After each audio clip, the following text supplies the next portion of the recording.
그런데 이 말씀을 요약해보면 치유와 회복입니다.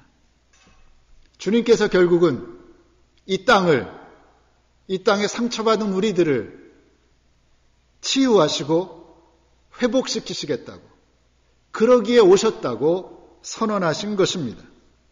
당신의 사역을 통해 우리들의 상하고 병든 부분들을 치유하시고 왜곡되고 비틀어진 부분들을 회복시키시어 건강한 마음, 건강한 인격, 건강한 신앙을 가진 온전한 신앙인으로 만드시겠다는 선언입니다.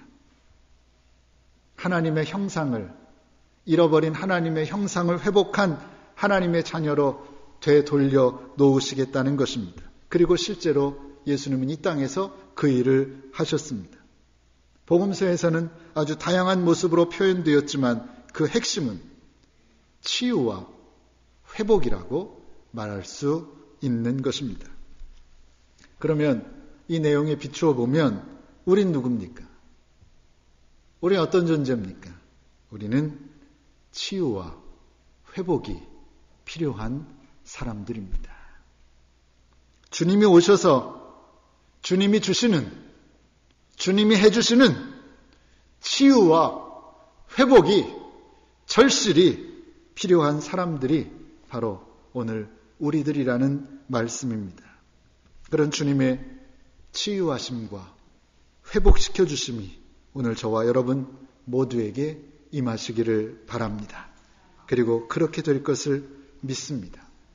우리는 못하지만, 우리는 부족하지만 능력 많으신 하나님께서, 사랑이신 하나님께서 그렇게 하실 것입니다. 당신의 열심으로 우리를 치유하실 것이며 당신의 열심으로 우리를 회복시키실 것입니다. 하지만 주님이 주시는 치유와 회복을 체험하기 위해서 이제부터 우리도 할 일이 있습니다. 기본적인 것 세 가지만 말씀드립니다. 마음으로 받으시고 꼭 실천하실 수 있기를 바랍니다. 그래서 치유되고 회복되는 그 역사가 우리 가운데 있기를 원합니다. 첫째는 말씀을 읽고 묵상하고 공부하는 것입니다. 하나님의 말씀을 통해 우리가 깨닫고 거듭날 때 비로소 주님의 치유와 회복을 경험할 수 있다고 믿기 때문입니다. 시편 1편 1절과 2절, 시편은 이렇게 시작합니다. 복 있는 사람은 악인의 꾀를 쫓지 아니하며 죄인의 길에 서지 아니하며 오만한 자의 자리에 앉지 아니하고 오직 여호와의 율법을 즐거워하여 그 율법을 주야로 묵상하는 자로다. 누가 복 있는 사람입니까? 누가 복 있는 사람입니까? 누가 마음속에 평안과 기쁨을 누리며 사는 사람입니까? 하나님의 말씀을 즐거워하며 하나님의 말씀을 주야로 묵상하는 사람입니다. 하나님의 말씀을 늘 가까이 하는 사람입니다. 그런데 하나님의 말씀에 대한 진지한 연구가 없이, 아니 연구까지는 아니더라도 하나님의 말씀을 읽고 묵상함이 없이 교회만 왔다 갔다 하는 신앙은 말 그대로 사상 누각과 같습니다. 모래 위에 세워진 성입니다. 겉으로 볼 땐 괜찮은 것 같지만 물만 한번 들어오면 순식간에 무너져 버립니다. 하나님의 뜻은 성경을 통해 계시되어 있습니다. 그런데 그 성경을 읽지 않고 성경을 알지 못하면서 하나님의 뜻을 깨달을 수 있는 방법은 없는 것입니다. 그래서 하나님의 말씀, 즉 성경에 대한 연구는 계속되어져야만 합니다. 바른 신앙을 갖기 위해서도 그렇고 하나님의 뜻을 바로 알기 위해서도 그렇습니다. 그렇다면 하나님의 말씀인 성경은 읽지 않고 진지하게 공부하지 않으면 어떤 결과가 나타나겠습니까? 오늘 우리를 향하신 하나님의 뜻을 제대로 분별하지 못합니다. 알 수 없는 겁니다. 더 고약한 것은 내가 모릅니다라고 고백한다면 오히려 괜찮습니다. 더 고약한 것은 내 뜻을 하나님의 뜻이라고 착각하는 것입니다. 내 뜻을 하나님의 뜻이라고 주장하기도 합니다.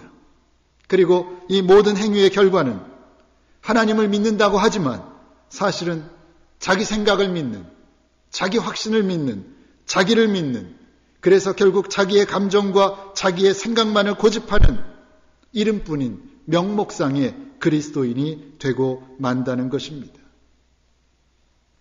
이렇게 되지 않기 위해서라도 힘든 작업이지만 우리는 성경을 읽고 하나님의 말씀인 성경을 읽고 묵상하고 또 함께 공부해 나아가야 합니다.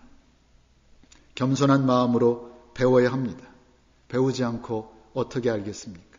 모르는데 어떻게 깨닫습니까? 다른 방법은 없습니다.